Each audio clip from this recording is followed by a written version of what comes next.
ओम बृहस्पति देवाय नमः। स्वागत है आपका हमारे चैनल पर। आज के इस वीडियो में हम आपको सुनाएंगे बृहस्पतिवार व्रत की कथा, जिसके सुनने मात्र से ही जीवन के सभी समस्याएं दूर होती हैं। आर्थिक संकट अगर जीवन में है तो कथा सुनने मात्र से ही आर्थिक संकट दूर हो जाता है, धन धान्य की प्राप्ति होती है। इसके अलावा हमारे चैनल पर आप सभी प्रकार की व्रत कथाएं और महात्म सुन सकते हैं। इसके लिए आपको केवल हमारे चैनल को सब्सक्राइब करके बेल आइकन पर क्लिक करना है। और अगर आज की ये कथा आपको अच्छी लगे तो लाइक अवश्य कर दीजिए, क्योंकि आपके लाइक से हमें ये पता चलता है कि आपको हमारा वीडियो पसंद आया है। तो चलिए अब शुरू करते हैं बृहस्पतिवार व्रत की कथा। तो भगवान विष्णु का बृहस्पति देव का ध्यान करते हुए हाथ में गुड़ और चना लेकर कथा आरंभ करते हैं।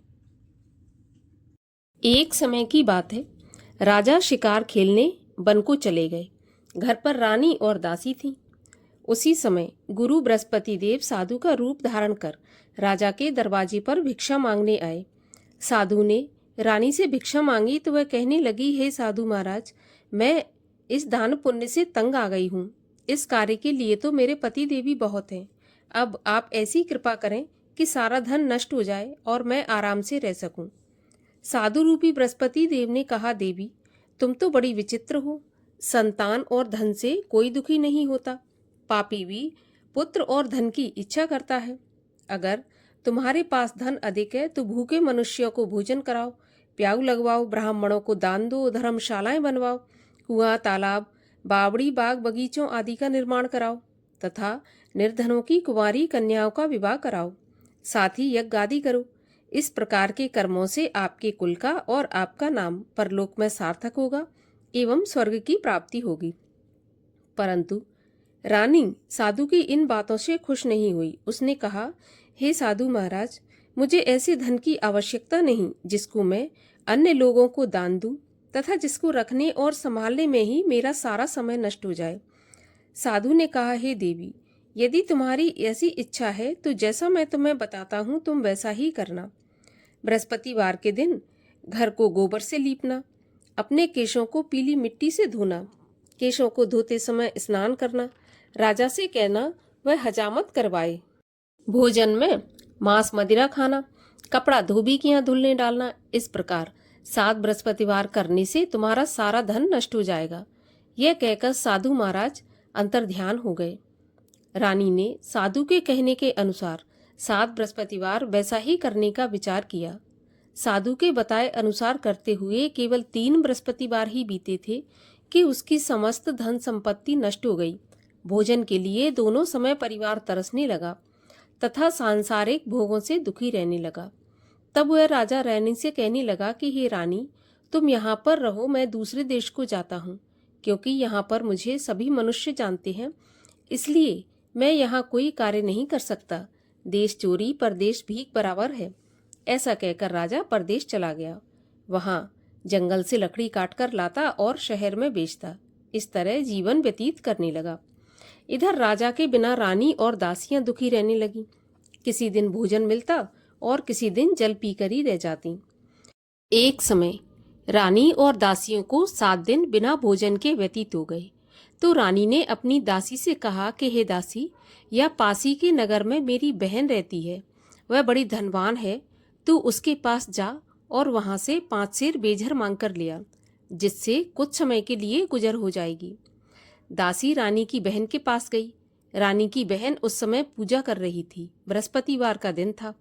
दासी ने रानी की बहन से कहा, हे रानी, मुझे आपकी बहन ने भेजा है, मुझे 5 सेर बेझर दे दो। दासी ने यह बात अनेक बार कही, परंतु रानी की बहन ने कोई उत्तर नहीं दिया, क्योंकि वह उस समय बृहस्पतिवार की कथा सुन रही थी। जब दासी को रानी की बहन से कोई उत्तर नहीं मिला तो वह बहुत दुखी हुई। उसे क्रोध भी आया। वह लौटकर रानी से बोली, हे रानी, आपकी बहन बहुत ही धनी स्त्री है, छोटे लोगों से बात भी नहीं करती। मैंने उससे कहा तो उसने कोई उत्तर नहीं दिया, मैं वापस चली आई। रानी बोली, हे दासी, इसमें उसका कोई दोष नहीं है। जब बुरे दिन आते हैं तब कोई सहारा नहीं देता। अच्छे बुरे का पता विपत्ति में ही लगता है। जो ईश्वर की इच्छा होगी वही होगा। यह सब तो हमारे भाग्य का दोष है। उधर रानी की बहन ने सोचा कि मेरी बहन की दासी आई थी, परंतु मैं उससे नहीं बोली। इससे वह बहुत दुखी हुई होगी। कथा सुन और विष्णु भगवान का पूजन समाप्त कर वह अपनी बहन के घर आई और कहने लगी, हे बहन, मैं बृहस्पतिवार का व्रत कर रही थी।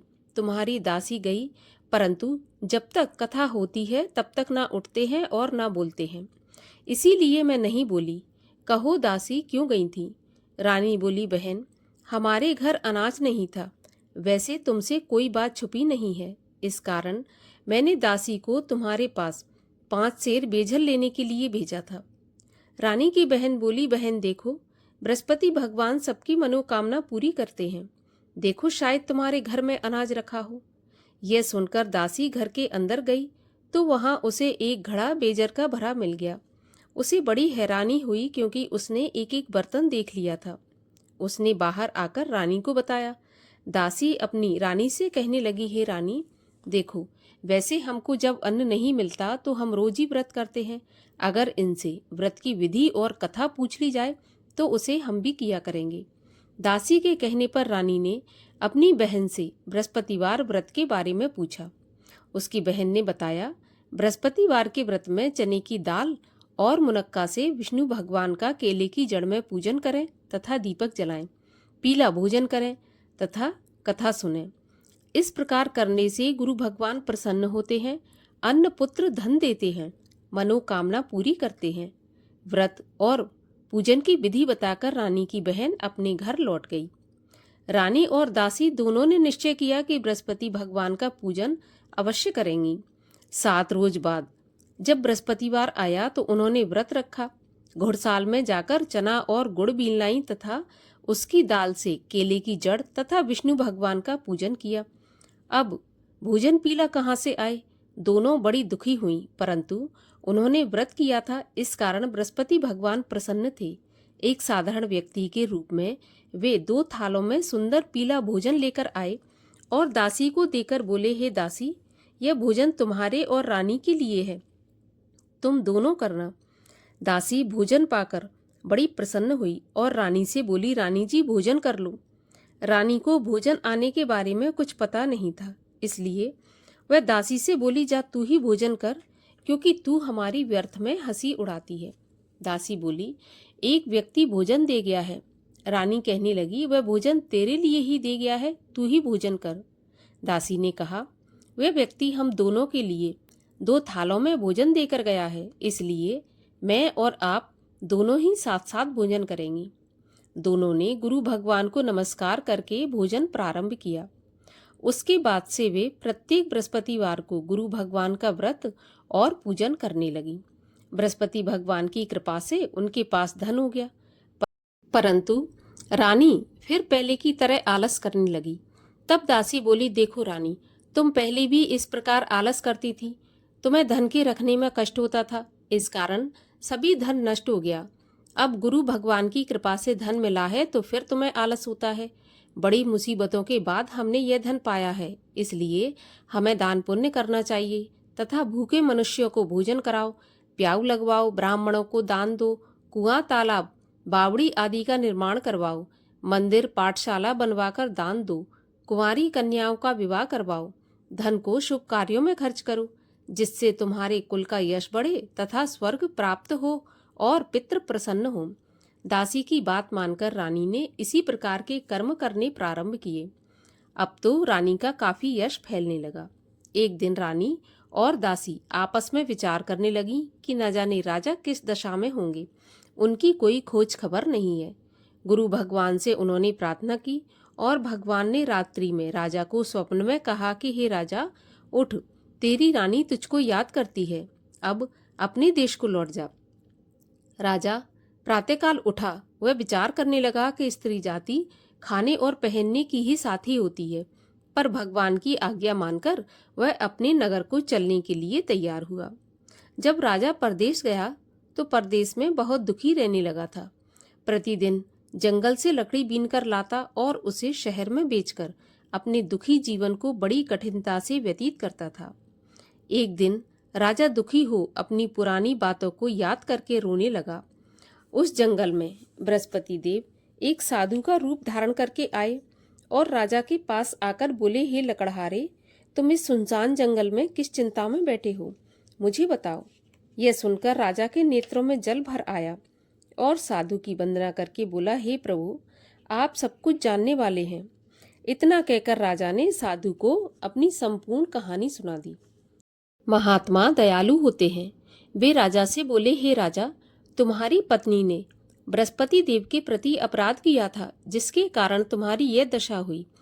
अब तुम किसी प्रकार की चिंता मत करो, भगवान तुम्हें पहले से अधिक धन देंगे। देखो, तुम्हारी पत्नी ने बृहस्पतिवार का व्रत प्रारंभ कर दिया है। अब तुम भी बृहस्पतिवार का व्रत करके चने की दाल व गुड़ जल के लोटे में डालकर केले का पूजन करो, फिर कथा कहो या सुनो।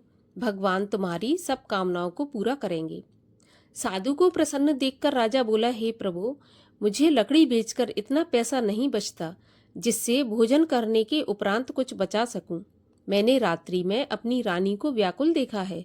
मेरे पास कोई साधन नहीं जिससे उसका समाचार जान सकूं। फिर मैं बृहस्पति देव की क्या कहानी कहूं, यह भी मुझको मालूम नहीं है। साधु ने कहा, हे राजा, तुम किसी बात की चिंता मत करो। बृहस्पतिवार के दिन तुम रोज की तरह लकड़ियां लेकर शहर में जाओ।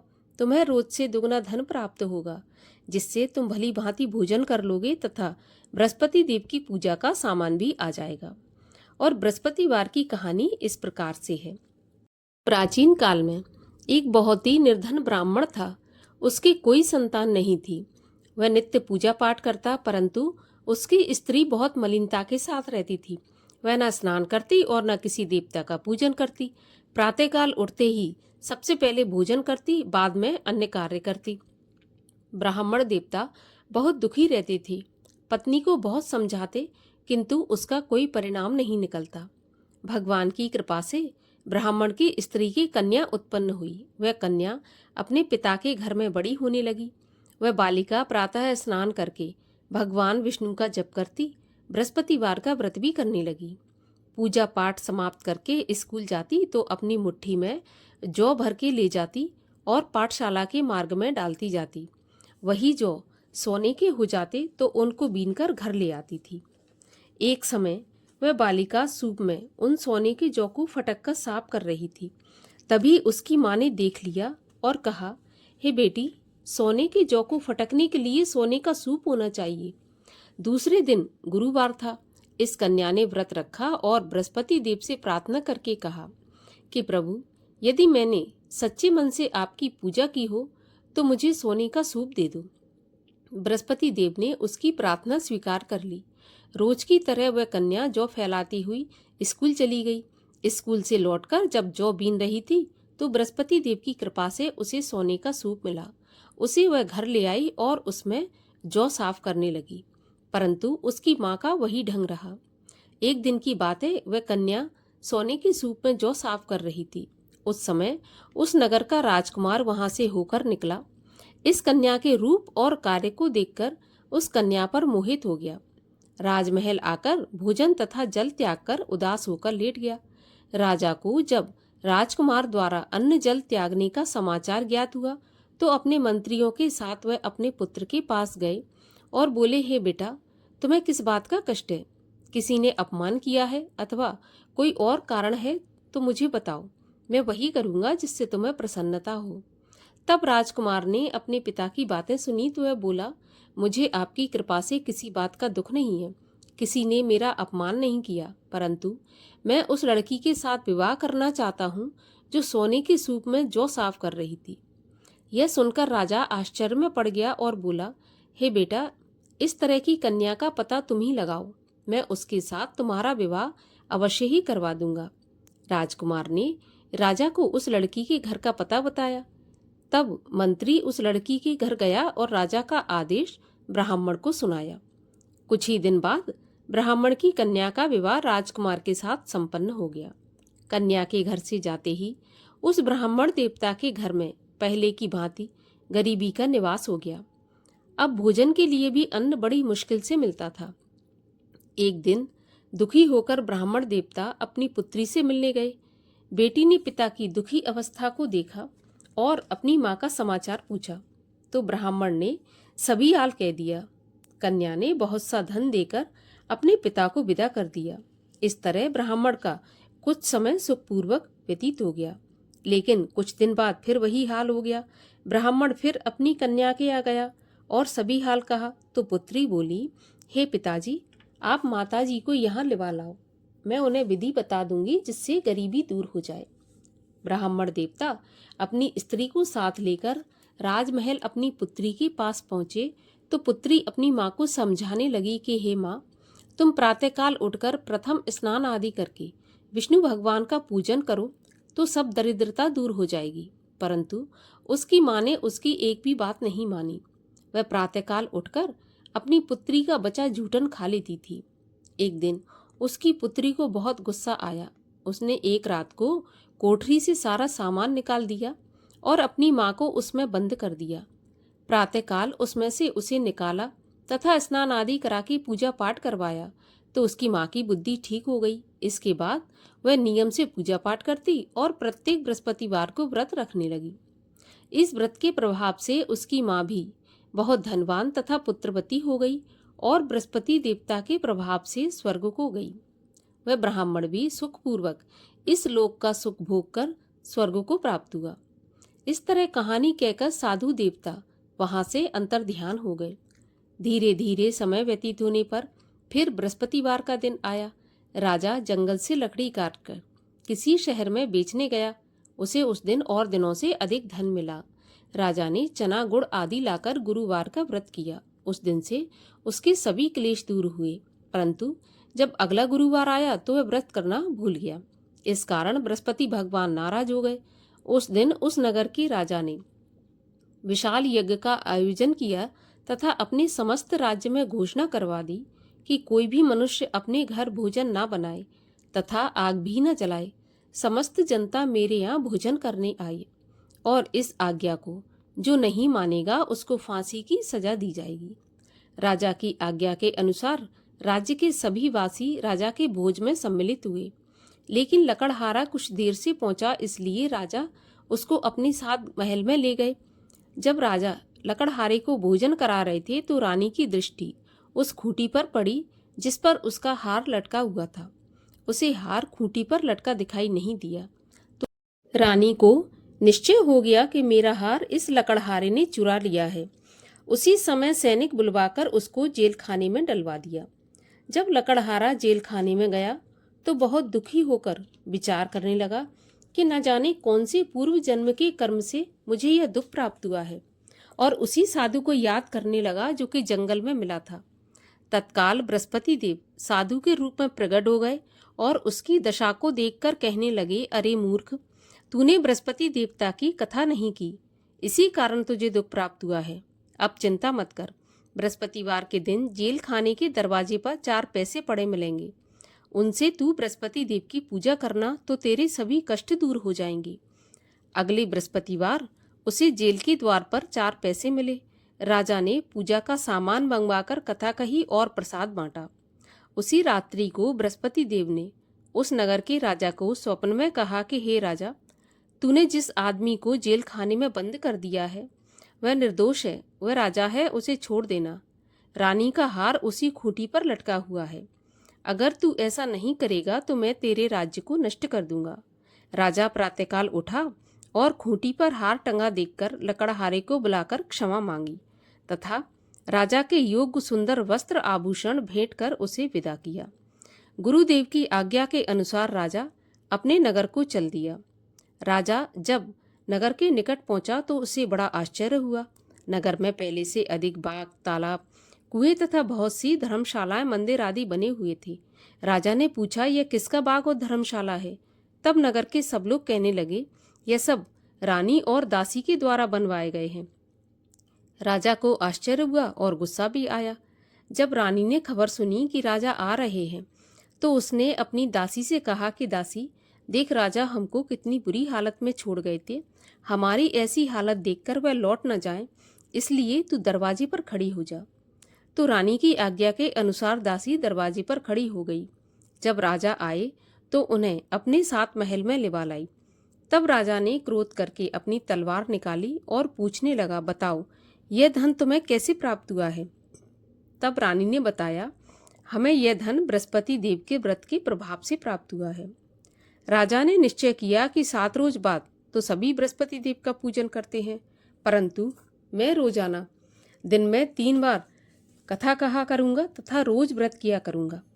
अब हर समय राजा के दुपट्टे में चने की दाल बंधी रहती तथा दिन में 3 बार कथा कहता। एक रोज राजा ने विचार किया कि चलो अपनी बहन के यहाँ हो आऊं। इस तरह निश्चय कर राजा घोड़े पर सवार हो अपनी बहन के यहाँ चल दिया। मार्ग में उसने देखा कि कुछ आदमी एक मुर्दे को लिए जा रहे हैं। उन्हें रोककर राजा कहने लगा, अरे भाइयों, मेरी बृहस्पति देव की कथा सुन लो। वे बोले, लो, हमारा तो आदमी मर गया, इसको अपनी कथा की पड़ी है। परंतु कुछ आदमी बोले, अच्छा कहो, हम तुम्हारी कथा भी सुनेंगे। राजा ने दाल निकाली और कथा कहनी शुरू कर दी। जब कथा आधी हुई थी तो मुर्दा हिलने लगा और जब कथा समाप्त हुई तो राम राम करके वह मुर्दा उठकर खड़ा हो गया। राजा आगे बढ़ा। उसे चलते चलते शाम हो गई। आगे मार्ग में उसे किसान खेत में हल चलाता मिला। राजा उससे बोला, अरे भैया, तुम मेरी बृहस्पतिवार की कथा सुन लो। किसान बोला, जब तक मैं तेरी कथा सुनूंगा तब तक 4 हरैया जोत लूंगा। जा अपनी कथा किसी और को सुनाना। राजा आगे चलने लगा। राजा के हटते ही बैल पछाड़ खाकर गिर गए तथा किसान के पेट में बहुत जोर से दर्द होने लगा। उसी समय किसान की पत्नी रोटी लेकर आई। उसने जब यह देखा तो अपने पुत्र से सब हाल पूछा और बेटे ने सभी हाल बता दिया। तो बुढ़िया दौड़ी दौड़ी उस घुड़सवार के पास गई और उससे बोली, मैं तेरी कथा सुनूंगी, तू अपनी कथा मेरे खेत पर चलकर ही कहना। राजा ने लौटकर बुढ़िया के खेत पर जाकर कथा कही, जिसके सुनते ही बैल खड़े हो गए तथा किसान के पेट का दर्द भी बंद हो गया। राजा अपनी बहन के घर पहुंच गया। बहन ने भाई की खूब मेहमानी की। दूसरे दिन सुबह राजा जगा तो वह देखने लगा कि सब लोग भोजन कर रहे हैं। राजा ने अपनी बहन से पूछा, ऐसा कोई मनुष्य है जिसने भोजन नहीं किया हो, जो मेरी बृहस्पतिवार की कथा सुन ले? तो बहन बोली, भैया, यह देश ऐसा ही है। पहले यहाँ के लोग भोजन करते हैं, बाद में अन्य काम करते हैं। अगर कोई पड़ोस में हो तो मैं देखकर आती हूँ। ऐसा कहकर बहन देखने चली गई, परंतु उसे कोई भी ऐसा व्यक्ति नहीं मिला जिसने भोजन नहीं किया हो। वह एक कुम्हार के घर गई जिसका लड़का बीमार था। उसे मालूम हुआ कि उसके यहाँ 3 दिन से किसी ने भोजन नहीं किया। रानी ने अपने भाई की कथा सुनने के लिए कुम्हार से कहा तो वह तैयार हो गया। राजा ने जाकर बृहस्पतिवार की कथा कही, जिसको सुनकर उसका लड़का ठीक हो गया। अब तो राजा की प्रशंसा होने लगी। एक दिन राजा ने अपनी बहन से कहा कि बहन, मैं अपने घर को जाऊंगा, तुम भी तैयार हो जाओ। राजा की बहन ने अपनी सास से कहा। सास ने कहा, हाँ चली जा, परंतु अपने लड़कों को मत ले जाना, क्योंकि तेरे भाई के तो कोई संतान नहीं है। बहन ने अपने भाई से कहा, भैया, मैं तो चलूंगी पर कोई बालक नहीं जाएगा। राजा ने कहा, जब कोई बालक नहीं चलेगा तो तुम क्या करोगी? बड़े दुखी मन से राजा अपने नगर को लौट आया। राजा ने अपनी रानी से कहा, हम निर्वंशी राजा हैं, हमारा मुंह देखने का भी धर्म नहीं है। और राजा बिना भोजन किए ही शैया पर लेट गया। तब रानी बोली, हे प्रभु, बृहस्पति देव ने हमें सब कुछ दिया है, वे हमें संतान भी अवश्य देंगे।